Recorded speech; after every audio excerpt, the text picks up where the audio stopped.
atatu au kuruwa gatagati ka miaka 20 na 30 mararuithagio kwa muthuri umwe muciĩ gĩcagi-inĩ kĩa MAUCHE mwena wa Njoro. Na thutha wa mũhuhu borithi matinaria marigu marekinyia nginya muciĩ ũcio othe maraikio ngono. Makinyirio igoti-inĩ rĩa Njoro ũmũthĩ kũrĩa mũcirithania wa igoti rĩu Giceha amarekereirie na bodi ya mũigana wa ciringi 100 kana mbeca baribari ciringi 60,000. Atatu acio moigĩte marekire gĩko kĩu makĩendaga tondũ nĩ mathutukanagio nĩ aruna ao. Rĩu cira ũcio ũgathikĩrĩrio tarĩki 8 mweri ũyũ. O kaunti ya NAKURU gĩkundi kĩmwe gĩa thirikari nĩkĩrutĩire kũheana mathomo kũrĩ airĩtu na atumia ma kũregana na ciĩko cia IRUA mwena wa Mogotio. Over the last 1 week, over 50 women have gone through FGM in Banita, in Solai, in Mogotio. Gĩkoretwo gĩkĩheana mathomo macio gwa kahinda ga thikũ 16 na kũringana na ũthuthuria wao ciĩko icio cingĩhĩte makĩria kũrĩ atumia ahiku.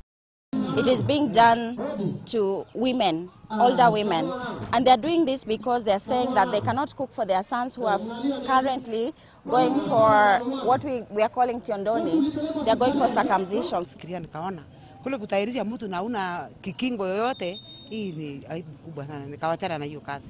Sasa nikawachana kabisa. Sasa mimi namwambia wenzangu wale wanapenda kutairisha watu awache kabisa. Na kuo mwena wa Molo gĩkundi gĩkĩnyitanĩra na wabici ya mũmbunge wa gĩcigo kĩu nĩkĩratabanĩtie igongona rĩa kwaranĩria na airĩtu arĩa mararĩkirie kĩrathi gĩa 8. Muoroto arĩ kũmahe mathomo ma gwĩthemana na kũgĩa nda marĩ anini ona kũruithio.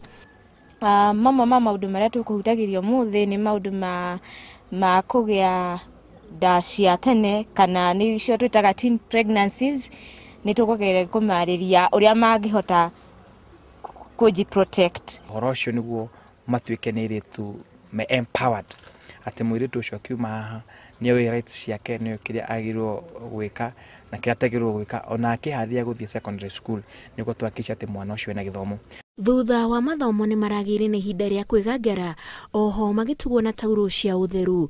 Ngĩribotera Njoro TV, njĩtagwo Wanjikũ wa Kimani.